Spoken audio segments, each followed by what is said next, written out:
Welcome students. इससे पहले के वीडियो में हमारा जो क्वेश्चन चल रहा है उपन्यास साहित्य का उद्भव एवं विकास, और हम प्रेमचंदोत्तर युग के उपन्यासों का प्रवृत्त्यात्मक विकास देख रहे हैं। तो आज हम बात करेंगे ऐतिहासिक उपन्यासों की, आंचलिक उपन्यासों की और प्रयोगशील उपन्यासों की। तो सबसे पहले हम बात करते हैं ऐतिहासिक उपन्यासों की। यद्यपि हिंदी में इन उपन्यासों की धारा बहुत क्षीण है, फिर भी विचारणीय है। पूर्व प्रेमचंद युग में जो उपन्यास मिलते हैं उनमें केवल हजारी प्रसाद द्विवेदी, आचार्य चतुरसेन शास्त्री, वृंदावन लाल वर्मा, निराला, राहुल सांस्कृत्यायन के नाम विशेष उल्लेखनीय हैं। आचार्य चतुरसेन शास्त्री के वैशाली की नगरवधु एक सुगठित ऐतिहासिक रचना है। आचार्य हजारी प्रसाद द्विवेदी की बाणभट्ट की आत्मकथा ऐतिहासिक और कलात्मक उपन्यास है। ऐतिहासिक उपन्यास की परंपरा में ही वृंदावन लाल वर्मा का नाम उल्लेखनीय है। इनके गढ़कुंडार, विराट की पद्मिनी, मृगनयनी, झांसी की रानी ऐतिहासिक उपन्यास में जिसमें बुंदेलखंड के इतिहास के विस्मित प्रसंगों का सजीव वर्णन है। ब्रह्मा जी ने ऐतिहासिक उपन्यासों की सजीवता उनके उपन्यासों की विशेषता है। इस विशेषता को डॉक्टर प्रभाकर माचवी ने इस प्रकार व्यक्त किया है। उनकी रचनाओं में हजारी प्रसाद द्विवेदी जैसा वाग वैदग्ध्य, राहुल और यशपाल जैसा मत प्रचार नहीं मिलता। फिर भी उनकी सबसे अच्छी विशेषता है अपनी भूमि के निकट का विषय चुनते हैं, यह जो बाहर नहीं जाते। ऐसे उपन्यासों को आंचलिक भी इंगित किया जा सकता है। भगवती चरण उपाध्याय के ऐतिहासिक उपन्यासों में इतिहास के प्रति निर्भय प्रामाणिकता है। वर्मा जी के कचनार, अचल, मेरा कोई सोना, अमरदेव, फूल और कांटे, माधव राव सिंधिया में अहिल्याबाई इतिहास को मूर्तिमान किया गया है। कचनार में राजा भोज के सहज सरल प्रमोदमय व्यक्तित्व का चित्रण है। सोमनाथ मंदिर पर गजनवी के आक्रमण का वर्णन है। इनके वयम रक्षाम उपन्यास में नर, मानव, दैत्य, देवता आदि के चित्रण है। आलमगीर भी इनका ऐतिहासिक उपन्यास है। अमृतलाल नागर के सुहाग के नूपुर, शतरंज के मोहरे ऐतिहासिक उपन्यास है। शतरंज के मोहरे में नवीनीकरण और सुहाग के नूपुर में ऐतिहासिकता और कलात्मकता है।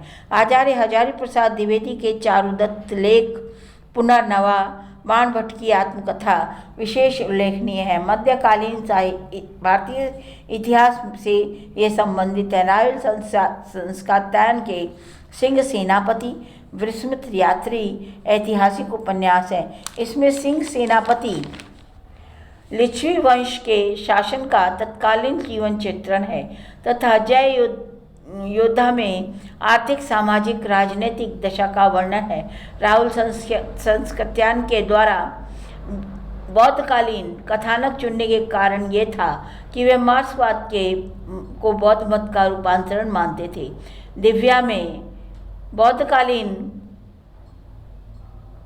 वर्ण व्यवस्था से उत्पन्न संघर्ष का चित्रण है। यशपाल का अमिता भी ऐतिहासिक उपन्यास है जिसमें अशोक की कलिंग युद्ध की ऐतिहासिक गाथा का निरूपण किया गया है। रांगे राव का मुरुदों का टीला, प्रतिदान, अंधेरे के जुगनू, राह न रुकी ऐतिहासिक उपन्यास है। शिव प्रसाद सिंह रुद्र का बहती गंगा ऐतिहासिक उपन्यास है। ऐतिहासिक उपन्यास के क्षेत्र में ये नया प्रयोग है। इसमें लेखक ने बड़ी ही कुशलता से काशी के 200 वर्षों के इतिहास का चित्रण किया है। वीरेंद्र कुमार का मुक्तिदूत एक सशक्त उपन्यास है। इसके अतिरिक्त यादवेंद्र शर्मा का चरित्र, सन्यासी व सुंदरी ऐतिहासिक उपन्यास है। वर्मा जी का चित्रलेखा जयशंकर प्रसाद का इरावती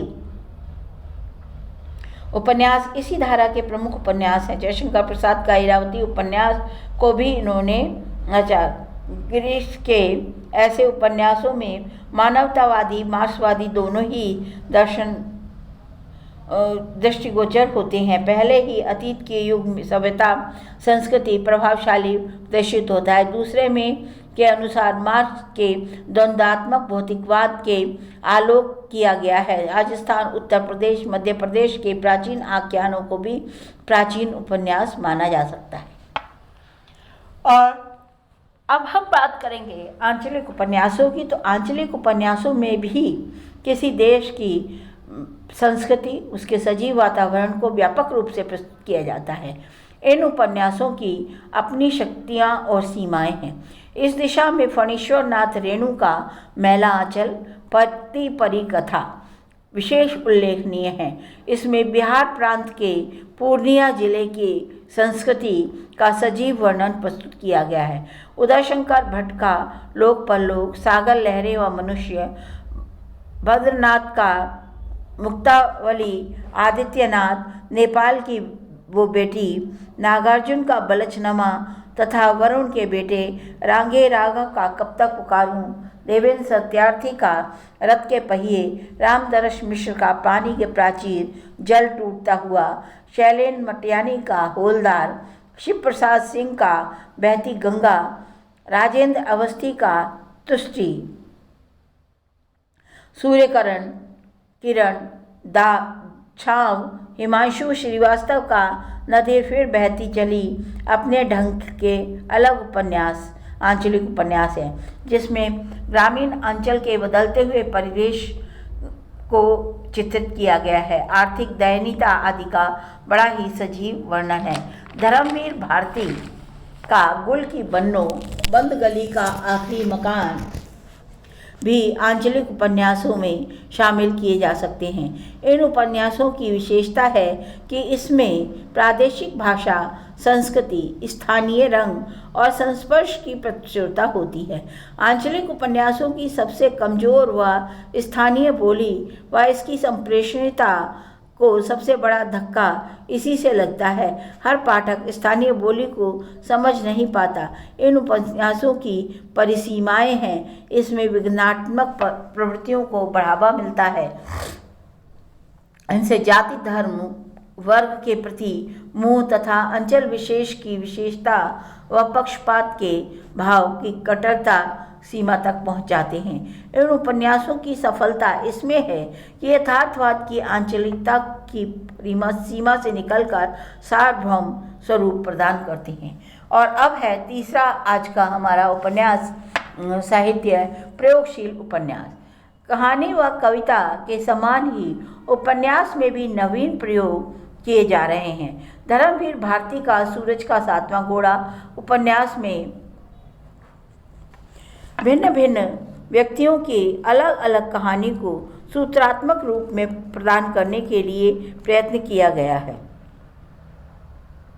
सर्वेश्वर दयाल सक्सेना, शिव प्रसाद सिंह, नरेश मेहता, गिरधर गोपाल, रुद्र आदि ने बहती गंगा में 17 कहानियों द्वारा काशी नगरी के 200 वर्षों के इतिहास की झांकी प्रस्तुत की है।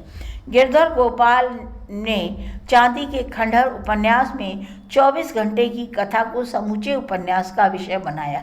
सपनों का देश नामक उपन्यास नारा लेखकों के द्वारा लिखा गया। सर्वेश्वर दयाल सक्सेना का सोया हुआ जल एक सराय में ठहरे हुए यात्रियों की एक रात की जिंदगी को वर्णन करता है।